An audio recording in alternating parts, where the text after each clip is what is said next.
Tepat, suhu udaranya semakin dingin. Pertanyaan ini mungkin sering ditanyakan oleh orang-orang yang sering bepergian ke gunung. Well, udara yang makin dingin di dataran yang tinggi sebenarnya dipengaruhi oleh tekanan udara di tempat tersebut. Nah, apa itu tekanan udara? Coba bayangkan jika kamu ditimpa oleh dua temanmu yang berbadan sama besar. Pikirkan, siapa yang merasa paling sakit dan menanggung berat paling besar?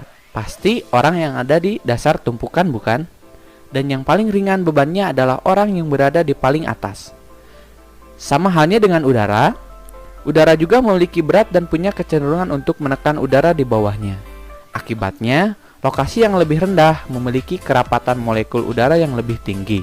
Intinya, molekul udara di dataran rendah menjadi lebih padat, sedangkan di dataran tinggi jadi lebih renggang. Lalu apa hubungannya molekul udara dengan suhu yang dingin? Semua itu berkaitan dengan teori gerak Brown. Jadi ternyata molekul gas itu bergerak terus sepanjang waktu, menghasilkan energi kinetis. Energi kinetis adalah energi yang diperoleh karena gerakan. Jadi semakin banyak suatu benda bergerak, maka energinya semakin besar, dan sebaliknya. Dan seperti yang sudah dijelaskan, di dataran rendah molekulnya lebih padat daripada dataran tinggi. Perumpamaannya, bayangkan sebuah ruangan dengan 10 orang yang terus bergerak, pasti suatu saat menimbulkan tabrakan dengan gesekan antar orang, bukan? Nah, di hukum fisika, gesekan dan tabrakan akan menimbulkan panas.